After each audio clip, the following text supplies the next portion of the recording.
what's going on? Jeff Rieger. It's another episode of the Daily Ticket. This one for a Tuesday. It's the 19th of December. So close to Christmas. Happy holidays. Hopefully everybody, I don't know, maybe you're off work. Maybe you're off school. Maybe you're out Christmas shopping. Whatever you're doing, thank you for watching and listening. You guys rock. You really do. It's been a while, so here's shameless plug time. Please follow, rate, review the Daily Ticket. You guys kick ass. Anyway, so I think yesterday's podcast pretty much said it all. We were all excited and stoked when the Lions beat the Broncos 42-17. And by the way, I hope everybody enjoyed the pictures of my brother being miserable, because I did. In fact, I got a lot of comments on that podcast, and a third of the comments were about my brother being miserable on a Saturday night in downtown Detroit. Made me feel good. Listen, he chose to be a Bronco fan, so he's got to deal with it when the Lions kick their ass. But you know how this goes. We're a couple days after the win. Whole world's talking about the NFL. When I'm recording this currently, 2:54 on a Monday, the Eagles have yet to play the Seahawks. Lions got a legitimate chance to be a 2 seed without a doubt. Currently, they're a 3 seed. We know the Rams are currently in the playoffs, and they could be the Lions' first competition in the playoff at home at Ford Field, Stafford v. Goff. More on that in a future podcast. Hell, I feel we were ahead of the curve. We talked about that before anybody talked about that. But this podcast isn't about any of that stuff. This is about what's next. Because you know as well as I know that when you win, it feels fucking fantastic. Especially a game like you did on Saturday. They really silenced the critics. The Goff critics, the Campbell critics, the Lions critics, the SOL critics, to go out and send that message on national TV. I mean, that was awesome. But now that it's been a couple days and the human spirit is pretty much like, okay, what's next? At least with me, I can't enjoy it anymore. I now go searching about how it can continue. I think that's human nature, right? Like, it's really great when it happens and you let it sink in and wash over you for the first 24 to 36 hours. Then you reach a point where you say, all right, got the Minnesota Vikings, 3.5-point favorite. Minnesota's going to be a desperate team. You win, and you win the division, which, by the way, that would happen on Christmas Eve. You could win the division on Christmas Eve, where 1 year before that, you lost to Carolina. That was the game that sunk the Lions' playoff chances. That would be a hell of a Christmas gift. Here you go. First ever time winning the NFC North. First time since winning the division since 1993. 30 freaking years. So next week's going to be great, and I hope they win. But, Minnesota, even with a backup quarterback in Nick Mullins, is going to be a desperate, hungry football team that actually led on the road in Cincinnati by 14 points. But I went searching today. I went searching how this could continue. I went searching to answer the question, was it a blip one-time thing? Good matchup against the Broncos, or can they continue to play like this for the remaining 3 games of the season, and then, of course, the postseason? Because none of this matters if the Lions can't win a playoff game, maybe 2 playoff games. So here's what I found. Let's first start with the updates that Dan Campbell provided yesterday. It's all great news. C.J. Gardner-Johnson, the safety, his clock is officially starting. I have no idea if he's going to be able to play against Minnesota, but damn it, it's going to be great to have him back. And when you saw how the defense played on Saturday, blitz is coming from every position group on the defense. Adding C.J. Gardner-Johnson only really helps that D. Also, Dan Campbell announcing that Hendon Hooker added to the active roster. Now, I would assume he's not going to play, but that tells you that his practice has gone pretty good. They could have shut him down. They decided not to. Now he's a Detroit Lion for the remainder of the season. And then And this is the best question you get to ask. When you got yourself a great football team, and the Lions have themselves a great football team, you ask the question, hey, coach, what if you clinch a playoff spot and you have absolutely nothing to play for on the last game of the season? What do you do? What's your philosophy? Some coaches like to play players. Some coaches like to play players like a half game. Other coaches are like, nope, you're resting. It's a bye for you. Dan Campbell said, quote, when we're done with the season, they'll get some rest, meaning he's going to play everybody. Even if you can't advance your seeding in the last game at Ford Field in a couple weeks, I believe it's January 7th, if I'm not mistaken, against the Vikings, even if it means nothing, expect all the starters to play, which gives you a little bit of stress, doesn't it? But going back to my original question, now that they kicked the Broncos' ass and they proclaimed to the world that we're back, is it going to continue? Why will it continue? And there's so many reasons that it could continue, like just perusing social media. These are all great things about your Detroit Lions. The Lions are the only team in the NFL to have 4 players with 7 touchdowns this season. David Montgomery, Sam Laporta, Jahmyr Gibbs, Amon-Ra St. Brown. Pretty amazing. That could be a reason that it does continue. I like this one. The Detroit Lions have won 11 games in a season 3 times in team history. 2014, 1962, and 1931. Holy shit. Wow. When you really put that into perspective, that's kind of pathetic. 3 times in team history, you get to 11 wins. If the Lions beat Minnesota, they'll be at 11 wins for the 4th time in team history. The Detroit Lions have only won 12 games 1 time in a season. That, of course, is the season that we all talk about way back in 1991. I don't know if you were alive or not. I was. I was a freshman in high school. I thought my whole life was ahead of me at that point. I thought surely this will happen once or twice more by the time I get to 48, the age I'm currently at right now. But if they win 2 more games, they got 3 remaining. They will, for the 2nd time in franchise history, get to 12 wins. That's pretty sweet. Do you know that the Lions have never, ever, ever won 13 games in a season? They win out. If they beat Minnesota twice and the Dallas Cowboys once, and by the way, Dallas sure did look like crap in Buffalo the other night. Gives you hope, doesn't it? Or it makes you more afraid, depending on how you're looking at it. But if they win out, the Lions could get to 13 wins. Pretty cool, right? I got another fun fact for you. The Detroit Lions are the only team that win a game on a Monday, Thursday, Saturday, and Sunday this season. It's kind of cool, right? Doesn't tell you if they're going to be able to continue this good play, but it does tell you that, hey, you know what? If they play on a Thursday or a Monday, then you know what? They got a chance. I guess that's worth something. How about this one? This one comes from Detroit Lions PR. The Lions have scored 48 touchdowns this season. This is the most touchdowns the franchise has ever logged through the first 14 games of any season. There's that. Sam Laporta, 9 receiving touchdowns this season, sets a new single-season franchise record among all rookies. He's a big reason why you could do truly something special this year. What have I missed?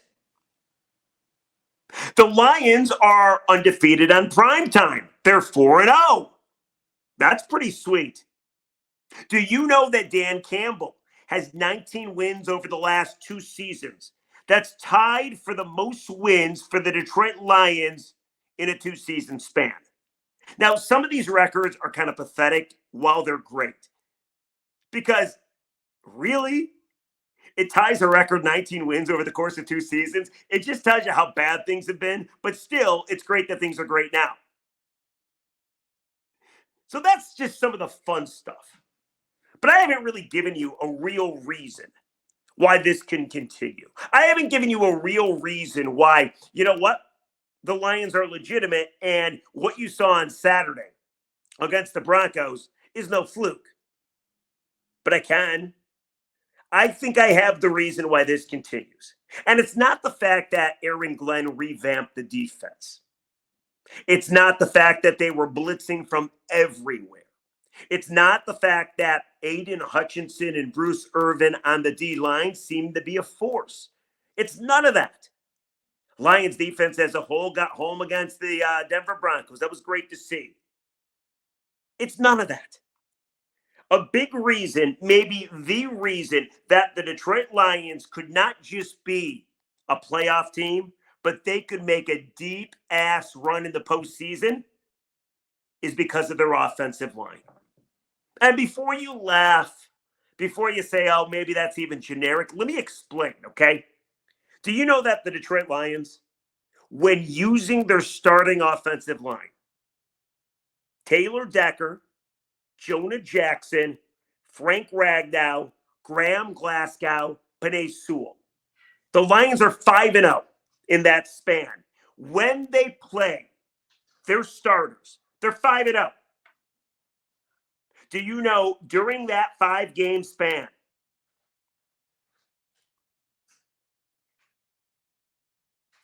in those 5 games, the Lions averaged 38.4 points a game on offense, 421.2 yards a game, 179.4 rushing yards, 5.5 yards per carry.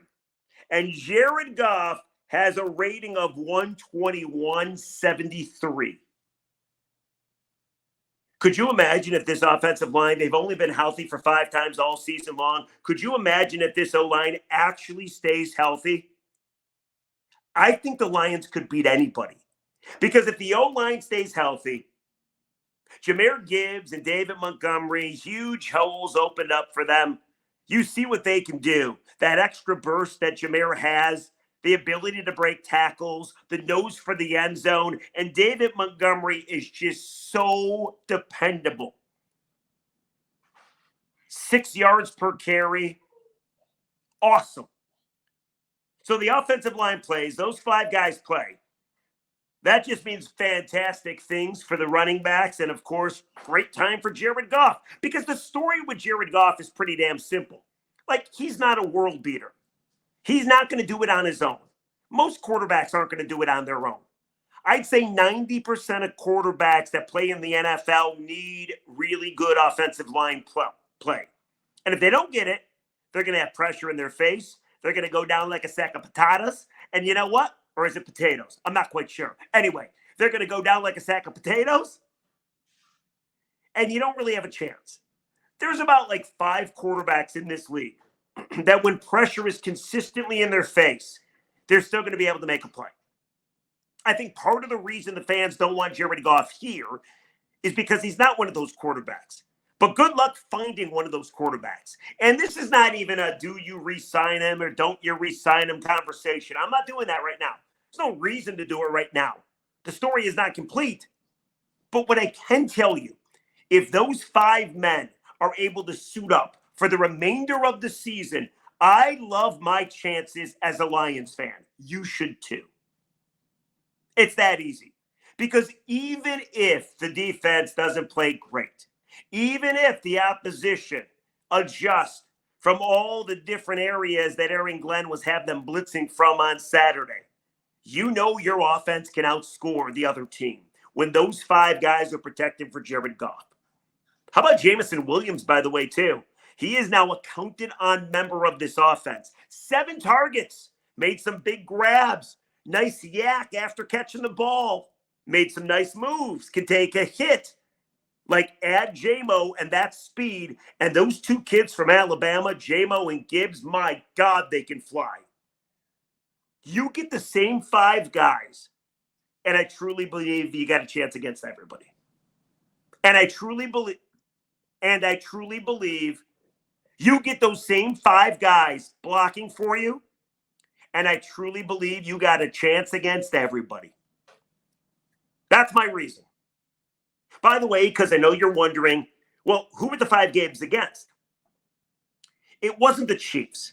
Remember Vaitai, who seems like he's always injured? He played in that game.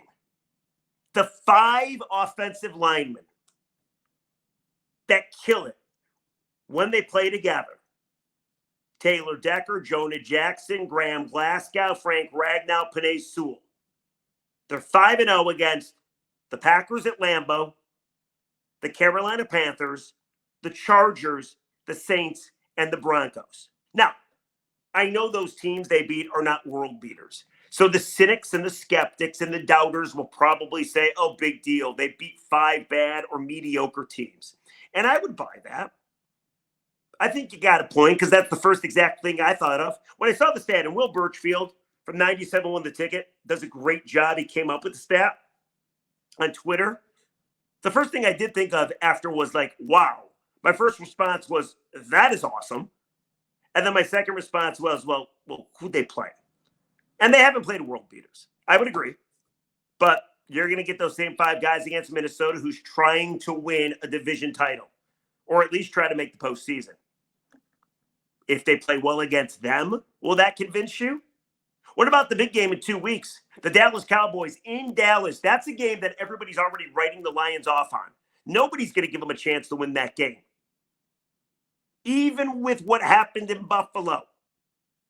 Dallas this weekend has to go to Miami. That's probably a loss. Dallas is going to come on pissed off in a couple weeks at Jerry Dome. Hopefully these 5 offensive linemen are going to be out there blocking for Jared Goff. If you beat Dallas, would you be convinced? What about the Rams in the playoffs? What about the Packers in the playoffs? What about the Vikings in the playoffs? Maybe then you'll be convinced. I'm telling you. I truly believe, you can let me know what you think, but I truly believe if you get these 5 guys out every game for the remainder of the season, you got a chance. And Jared Goff is going to play some lights out football because it doesn't matter if he's on or off. All I know is if you give any quarterback, especially that dude, a chance to carve you up, he's going to do exactly that. He's going to shred you. So that's why I believe this is sustainable. Is that stupid? Do you buy it? There's more than just the O-line that goes into football. I think we know this. But with this team, those 5 guys, they play. I think you feel pretty damn good about your chances to win playoff games and maybe make it to the NFC title game. And hell, dare I say, even further. So tomorrow on the Daily Ticket, we'll talk about seedings. We'll talk about who the Lions could play.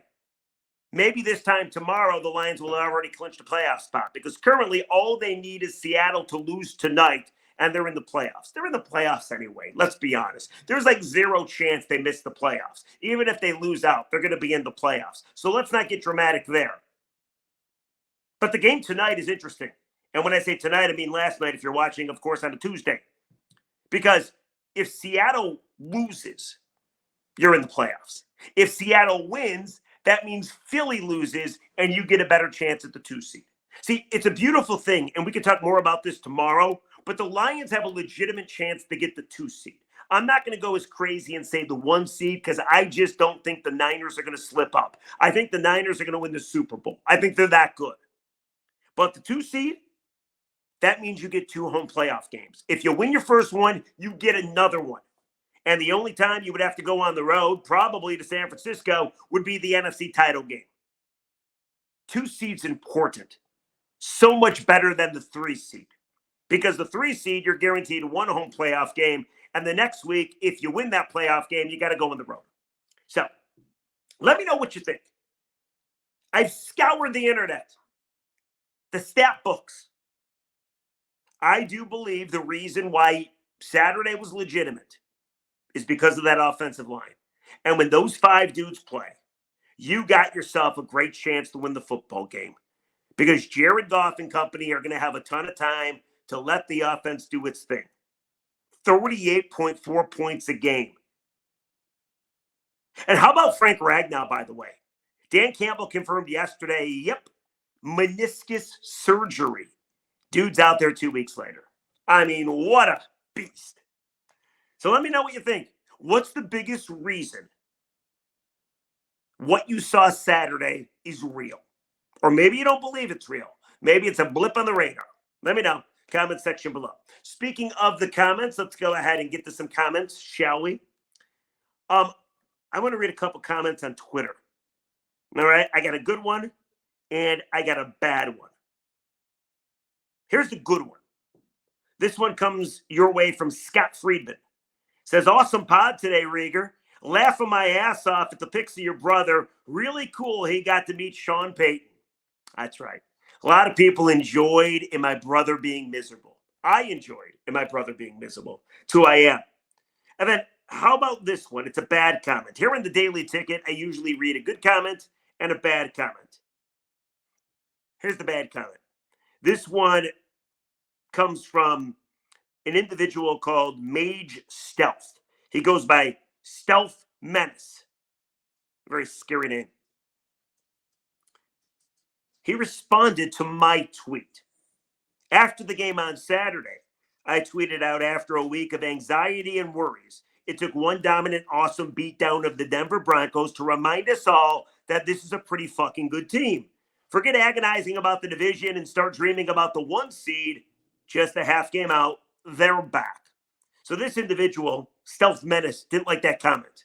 He thought I was too wishy-washy. Apparently I was flip-flopping. So he responded, he said, Rieger, you suck, man. Last week, you're stirring shit up by suggesting the Packers might take the division. I mean, does that mean I suck? The one thing about doing this job that I don't think people fucking realize is stuff changes. You react to what's right in front of your face. So if I say in week 2, the Packers are going to win the damn Super Bowl, and then in week 5, you realize they're total and utter frauds, am I supposed to keep saying the Packers are going to win the Super Bowl? Of course not.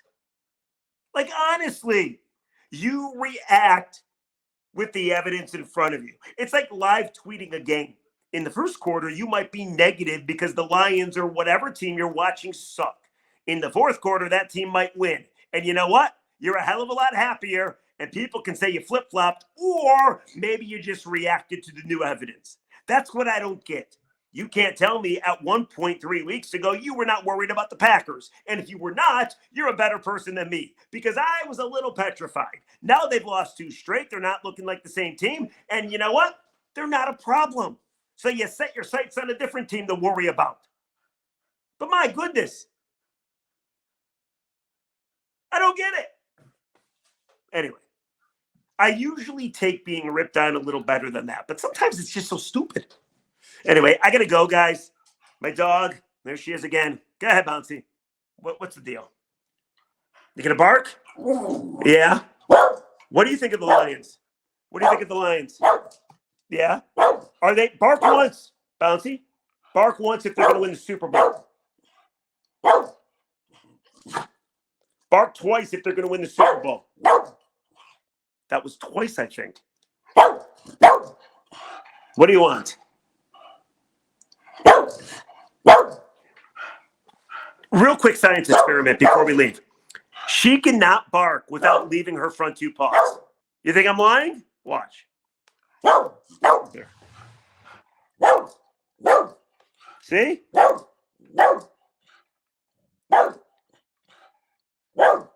Always leaving her 2 paws. Always. Never fails. I wonder why that is. Get back to me. All right. That's the Daily Ticket. I got to go take care of my dog. We'll catch you on a Wednesday. But do you agree? The biggest reason this thing is real, I do believe, is because of that offensive line and when they can play together. If not the O-line, give me another reason. All right. I got to go take care of a dog. See you guys on a Wednesday. Goodbye.